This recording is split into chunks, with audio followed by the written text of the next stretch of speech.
A devastating hurricane season impacted many on FSU's campus this year. How FSU students and staff look beyond themselves to help others in need. Students are able to watch classic films the old style way with 35mm film, where you can enjoy these type of movies throughout the school year. Florida State football has had a rough 2017 season. How losses on the field are having an impact off of it. Thanks for joining us. I'm Amber Lewis. And I'm Hunter Black.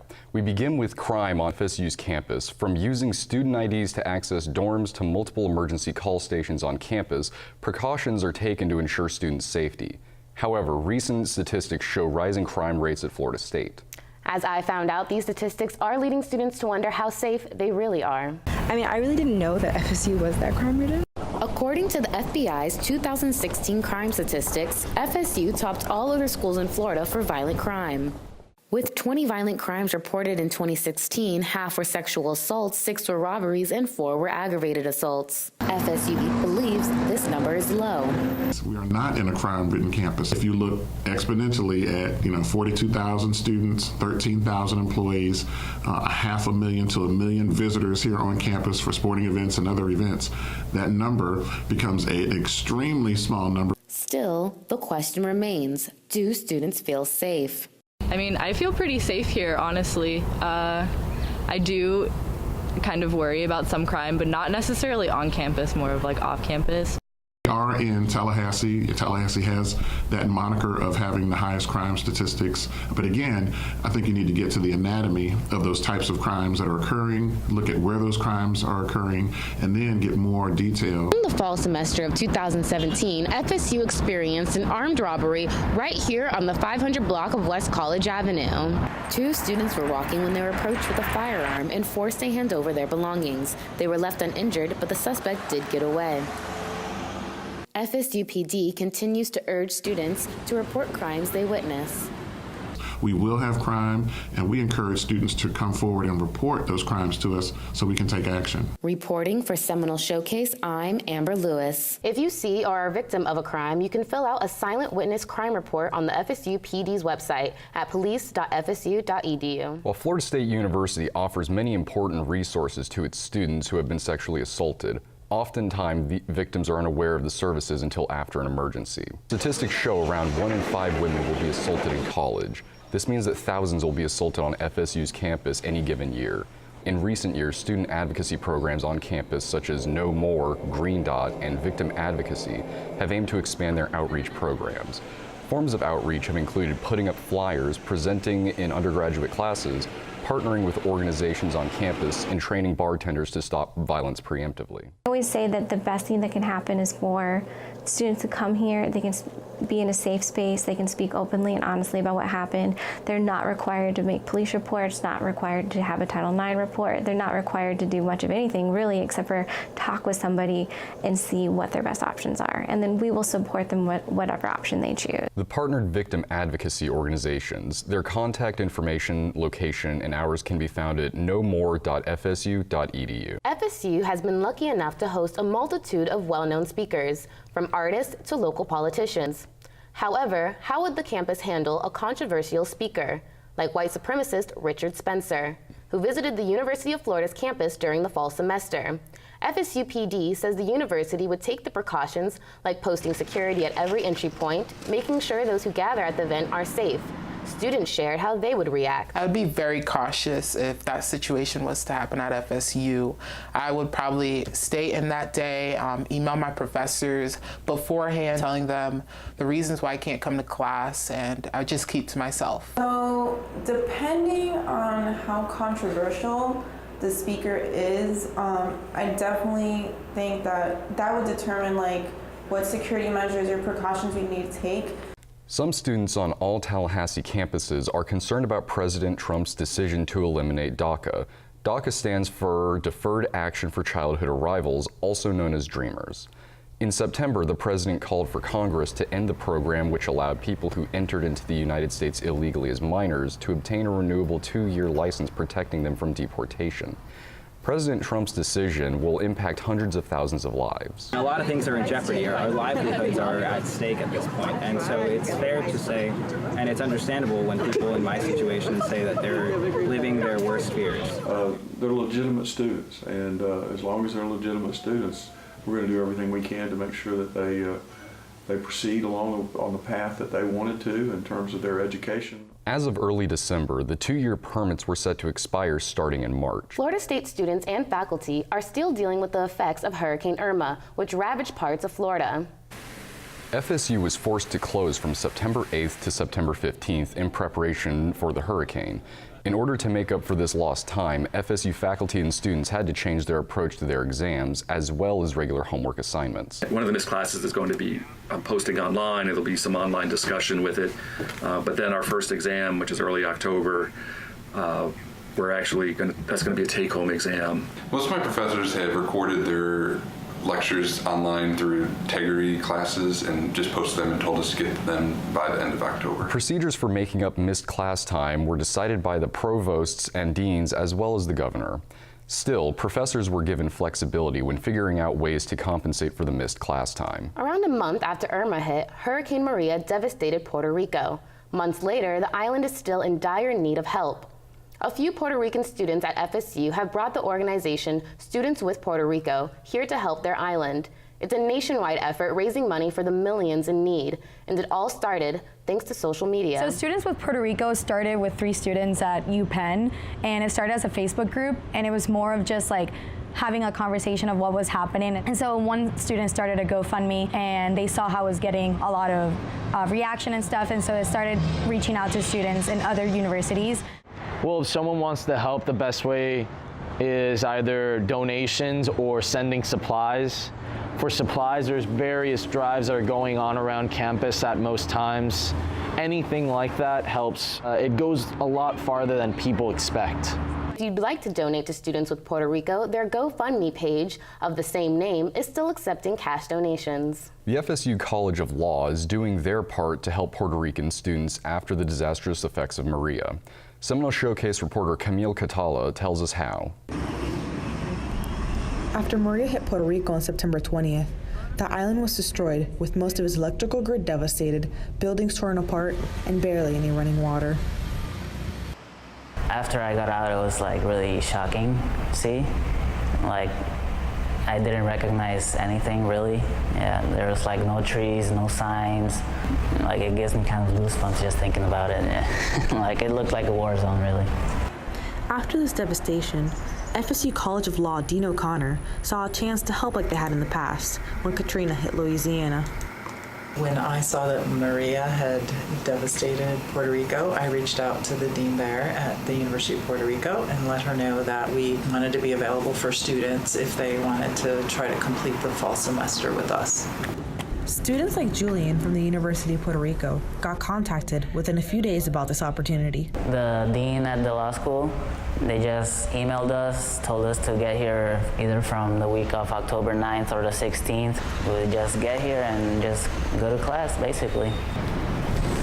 Once contact was made to the University of Puerto Rico, Dean O'Connor sent out an email asking for FSU Law alumni aid for supplies and donations, and help started pouring in.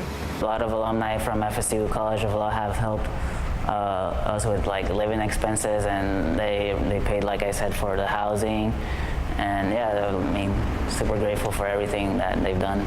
Reporting for Seminole Showcase, I'm Camille Catala. To get involved in the hurricane relief for Puerto Rico, you can contact the Puerto Rican Student Association at knowlcentral.dsa.fsu.edu.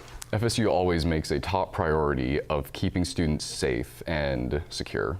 I agree, Hunter, and their inclusion doesn't end with Hurricane Maria either. FSU's College of Medicine has also been recognized for its acceptance of all. The FSU College of Medicine reflects these values and has now been recognized for it. The College of Medicine recently received its 4th consecutive HEAT Award for diversity and inclusion. FSU strives to be welcoming of all minorities, including KEYEIRA Joseph, a pre-med student. Exposed and able to work with different faculty, staff, and students that came from different cultural backgrounds, and I was able to network with them and help analyze and finalize the curriculums for U-Stride which is a program that is in place for minority students in the College of Medicine. Higher Education Excellence in Diversity Awards select schools with initiatives that focus on all aspects of diversity. That includes gender, race, sexual orientation, and more. The top public school rankings were released by U.S. News and World Report in August, with Florida State University once again on the rise. Florida State jumped 5 spots this year to number 33 overall. That makes 3 consecutive years of improvement. Assistant Provost Joe O'Shea says that FSU is getting better each year and is showing parents the university is worth the investment it takes to send their kids to Tallahassee. Before students graduate, FSU's Career Fair provides opportunities for them to make connections in all types of fields. National companies like IBM, Raymond James, PepsiCo, Amazon, and the Zimmerman Agency attend the fair. It is a resource many find helpful in order to prepare themselves for life after college. It's a great tool and resource for a lot of students on campus, but if you have a very specific path that you're going to take, that it might not always be tailored to your individual journey. Recognize the fact that everybody there needs your skill set. They just don't know. If you're interested in attending the Career Fair, it will be held at the Civic Center in January. A major addition to campus, Florida State University received $1.5 million from the Florida legislature to fund a new Black student union house. Seminole Showcase reporter Taylor Knight tells us more about the new space which people got their first peek at over homecoming weekend. Florida State University Black Student Union has received $1.5 million from Florida legislature. The new house preview took place on November 17th, but will not be officially open until January. Students are excited to transition into a new house that they can feel safe in and program events. But more importantly, Florida State is about talking to each other, trying to be a family, understanding differences. And I think this place will be a focal point for those kinds of discussions. The house will be open to all students. For Seminole Showcase, I'm Taylor Knight. The new Black Student Union House also has classrooms that will be designated to African American courses. The new house will be officially open in the spring. Built in 1962, Sally Hall is one of Florida State University's 17 residence halls. However, due to the building's aged and deteriorating conditions, it is unable to compete with the renovated dorms. In the last 2 years, Dorman, DeVinny, Smith, and Kellum halls have all been torn down and replaced by modern dorms.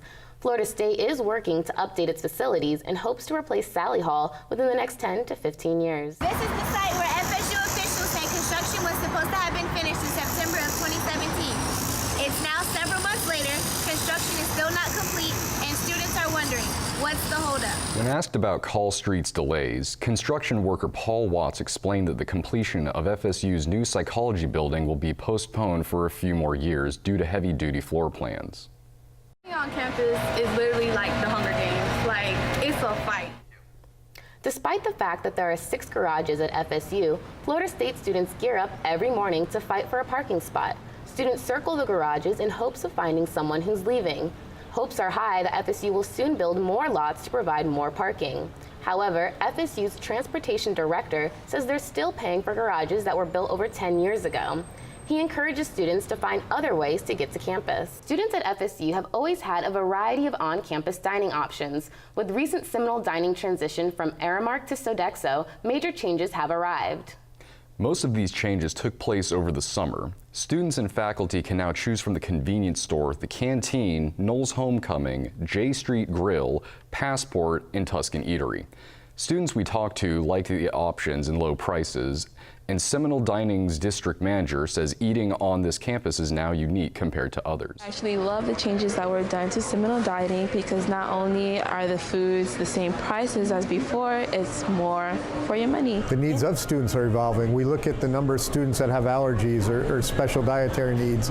Now we look at how the trends have changed. As you'll see, there's a common mix between national brands and FS unique brands. In the future, be sure to look out for the renovation of Swanee Dining Hall. Hearing about all these new dining options is making me really hungry, and I'm excited to try them all out. Me too. I am starving right now. In addition to these new food and drink options, there are also a few hidden gems around campus students may not know about.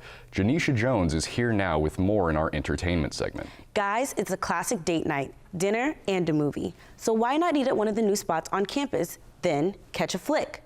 The process of filmmaking and film projection have become more digitized in recent years, but there are some that are choosing to keep the old film traditions alive.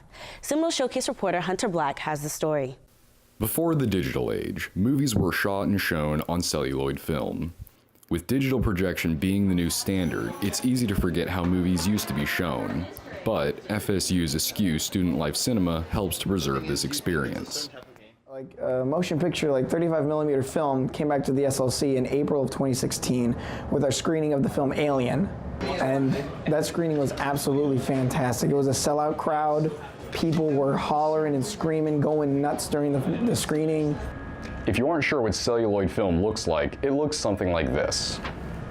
It isn't as clean as digital. There are imperfections such as film grain, dust, scratches, and the famous cigarette burns.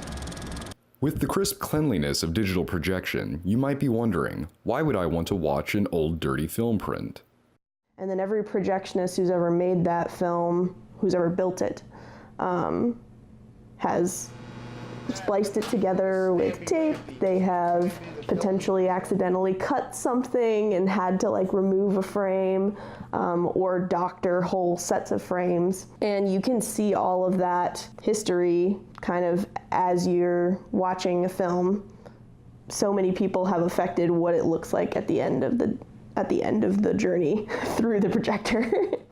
Like when you go to see a print of a film, you're seeing that print of that film, you know, and you really don't know what's gonna happen. When you get there and you start watching the film and like half the scenes are like so beat up and missing, and you're like, man, this print is old. This is probably an original print from '76. I can see the 40 years of history in this print alone.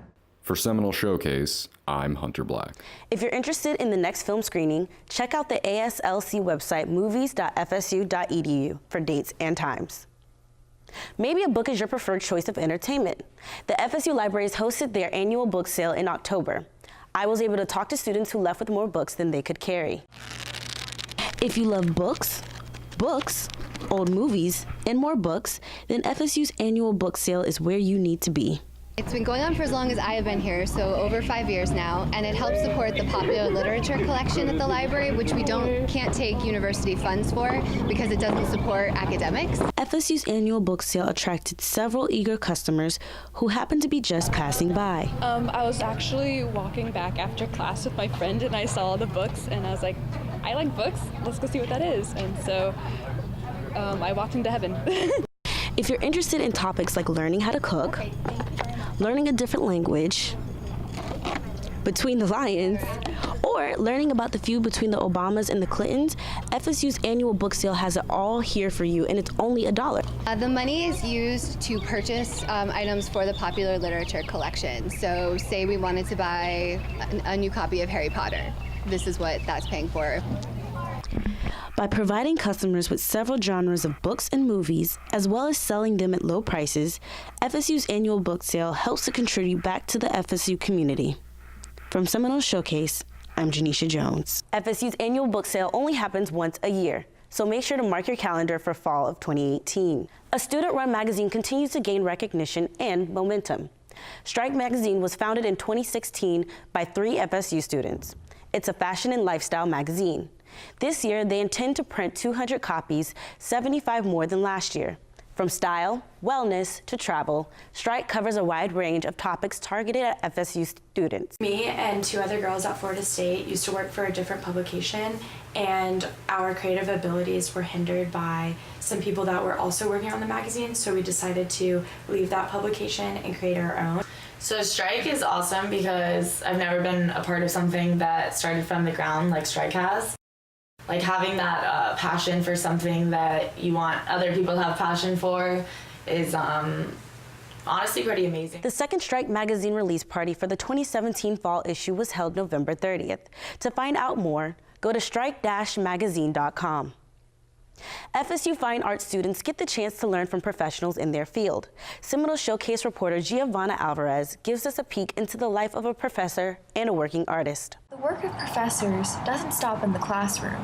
Lillian Garcia-Roy is an FSU professor and visual artist. She shows her artwork all over the country.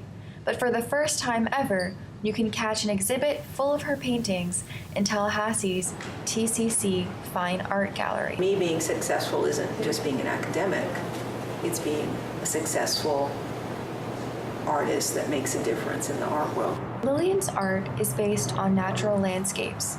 She creates her paintings by traveling to locations like national parks. After choosing a spot to paint, it only takes her about 3 days to finish each piece. I have an easel, I have a palette, a big palette, I have a table, I have 8 crates of paint. I do try to respond to what I'm seeing, in a gestural or more specific way, but it's this intense experience of relating with nature and being in a place. She has also been a professor for over 25 years and has taught at several colleges like the University of Berkeley and University of Texas. Lillian teaches painting courses at FSU's Artist Teaching Lab. These small classes provide students with the opportunity to work with her one-on-one. It's great to see people who are enthusiastic about something that you're enthusiastic, and you get to share your passion and hopefully not only teach them specific skills, but mentor them along. I think she's very focused on each artist as an individual, so she gives you the time and the advice and the energy that she can to help you develop your work. Always thinking about the students, the service, the department, your career, your shows. If you enjoy what you do and it's what you want to do, then you put the work into it. She continues to inspire her students with her passion and achievements in the arts. For Seminole Showcase, I'm Giovanna Alvarez. Lillian's paintings were on display in the TCC Fine Art Gallery through the middle of December. To see them online, go to the website on your screen.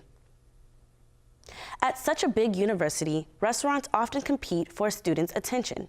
Madison Social, located at 705 West Woodward Avenue in Collegetown, uses social media to stand out from the rest. It has a combined 27,000 followers on Twitter and Instagram.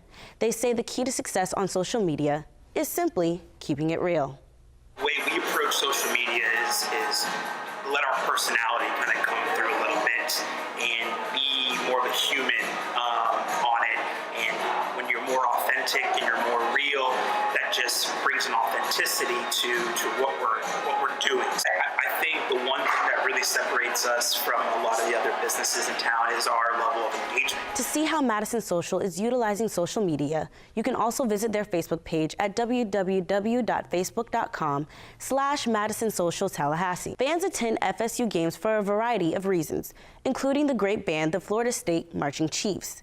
They are taking steps to reduce their impact on the environment with a $20 investment per student that saves thousands of sheets of paper. The Marching Chiefs are doing their part to join in on Florida State's Sustainable Campus initiative by turning to digital sheet music. They use an app called eFlip, which was developed by 2 former LSU band members who saw the need for band programs across the nation to reduce the amount of paper they use. The directors will give us music through Dropbox, and we put it onto our phone, and then we have the music visualized on our phone. The transition's been pretty easy because all we have to do now is bring one object instead of worrying about a bunch of different papers. Band director David Plack has estimated that eliminating paper will save the program tens of thousands of dollars over the years. If you're interested in seeing the Marching Chiefs use their eFlips, be sure to attend any of Florida State's sporting events. Thanks, Janisha. There are so many cool things around FSU that I had no idea about before this. I know, all my classes are at the stadium. Speaking of the stadium, if there's one thing we know, it's our sports. Kelly Roper is here with that. Thanks, Hunter. In the 2017 football season, the Florida State Seminoles faced a number of injuries and obstacles, leaving them with one of their worst records since 1976. Seminole Showcase reporter Luke Lyles tells us more about the team's tough season. On September 2nd, 2017, the Florida State Seminoles kicked off their football season with a huge opener against the Alabama Crimson Tide. But after experiencing multiple turnovers and special teams disasters, FSU lost with a final score of 24-7. And that wasn't the only loss of the night. FSU's starting quarterback, DeAndre Francois, suffered a season-ending knee injury in the fourth quarter. And then when DeAndre went down, I kind of knew it was bad, just the way he kind of bent backwards. And when he didn't get up, I was like, oh my gosh, this is not good at all. The official diagnosis was a patella tendon injury. So pretty much the patellar tendon is the tendon that runs from your patella, which is your kneecap, to your tibia. And this normally, if you have a tear in your patella tendon, normally you have to have surgery on it and a lot of physical therapy after surgery. So the time for recovery of a patella tendon tear is about 4 to 7 months. With DeAndre Francois being gone for the rest of the season, true freshman James Blackman has stepped up to the plate to be the new starting quarterback. Fans continue to be hopeful for next year's season, and everyone wishes DeAndre Francois a speedy recovery. He's a great guy. He's a good leader for this team. He's worked his butt off, so I felt really bad for him. But if anyone can come back from this, I know he can. For Seminole Showcase, I'm Luke Lyles. For game tickets and news about the Noles, visit www.seminoles.com. Local businesses are also feeling the impact of FSU's tough season. The Tallahassee Democrat reports over half of season ticket holders live at least 150 miles outside of Tallahassee, so local business owners depend on game day visitors. Garnet and Gold store manager Mason Kay says these visitors have not responded well to the down year. These people come into town Friday, they stay one night, and they go to the game and they leave. That's a night they're not shopping, that's a night they're not going to the bars. This is due to the surplus as the noon games and the teams, unfortunately the team's record. We're doing a loyalty sale with everything in the store is 25% off right now. Tallahassee's economic stability relies in part on Florida State football's success. Kay hopes the rescheduled home game on December 2nd will help the bottom line. Fans and tailgaters know that football tradition at Florida State, but they might not realize the effect hits on players' brains. Seminole Showcase reporter Catherine Wright has more on the potential impact. Saturday is at Doak Campbell Stadium. One scan of a ticket stub allows fans into a whole new world. But in this world, one hit can change an athlete's life forever. I can't recall making those type of plays. For Jordan's Reyna, those hits are all too familiar. Jordan's is a former UCF football player who transferred to FSU to finish his degree. He decided to quit football over fear of concussions and CTE. Chronic traumatic encephalopathy, better known as CTE, occurs when multiple hits to the head create traumatic brain damage. CTE at the time, I didn't know what that was, and after doing research and looking it up, I figured that was probably my best bet to focus on something outside of football. Boston University examined the brains of 111 former NFL players. They discovered CTE in 99% of the cases. I spoke with neurologist Dr. Caberta about diagnosing CTE. In order to diagnose that for sure, you need to do the autopsy. And so you cannot really be diagnosed at this stage without being still a live person. Here at Florida State, football is king. How much longer will it reign unconquered? Only time will tell. For Seminole Showcase, this is Catherine Wright. Continues on CTE, we will learn more about this potentially debilitating disease. The FSU women's basketball team is off to an impressive start to the season. They're breaking in some new talent, and not just on the court. New commentator Arya Masudi joins the team for the first time this year, and he's already making waves. Specifically for radio, I think a lot of people just think I show up and, call the games. Preparation for those games are hours and hours of work in the days and in the weeks leading up to that game. He's knowledgeable about the game of basketball. I think he studies the game. He knows our team extremely well. He's an FSU guy, grew up in Tallahassee, and knows a lot of history of the program. And I think he's really going to do an outstanding job. I'm excited for him to be alongside me this season. Right now, Arya is in the middle of an exciting season. Women's basketball is expected to compete for both an ACC championship and a deep tournament run. To hear Arya call the games, tune in to Seminoles.com or listen locally at 106.1 FM in Tallahassee. We'll be watching to see if both the women's and men's basketball team can make deep runs into the NCAA tournament in March. Amber and Hunter, back to you. Thanks, Kelly. We end tonight with two stories that make FSU special. Near the ACE Learning Center is a dinky concrete bench with green boards for support. While it is the most unassuming of all the benches on Landis, it is one with the sweetest history. Seminole Showcase reporter Jennifer Steer reports. According to folklore, long ago, a Florida State employee kissed his special girl on this very bench, and the two ended up married. As the myth goes, Anybody who shares a kiss on the kissing bench will intertwine their fates forever. Oh, if this bench could talk, the stories it would tell of kisses young and old, but beware of its spell. Those are the words that are inscribed into this monument of love. And if this bench could talk, it would tell the story's story. Erin and David Story are Florida State alumni who can credit their lasting romance to the kissing bench and the magic at Florida State. Yeah, we met the first week of school. There are some people that you just connect with right away, and we were always that for each other. A few years of friendship and mischief. There's a tunnel underneath Landa's Green. They sparked up a romance. He proposed to me on top of the psychology building. Their love for FSU inspired them to come back. I used to wonder how we would save enough to take our potential children to one Florida State football game ever. And then we ended up living here. For 13 years, the Stories have built their lives and their family here, pouring back into the community that brought them together. For Seminole Showcase, I'm Jennifer Steer. As jaded as college students can become, sometimes it is worthwhile believing in a little bit of magic, like the kissing bench, to make your own stories come to life. Almost every Florida State student knows about Mrs. Killings. She's known for her sweet, loving personality across campus, especially to those entering the Swanee Dining Hall. It makes sense that she's been gifted with the best present this year, a hallway in her honor. Seminole Showcase reporter Maya Glenn tells us more.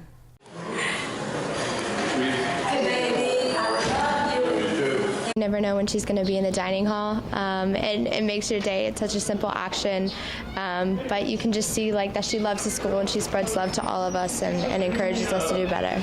Mrs. Killings has been spreading her love at Florida State University for over 42 years.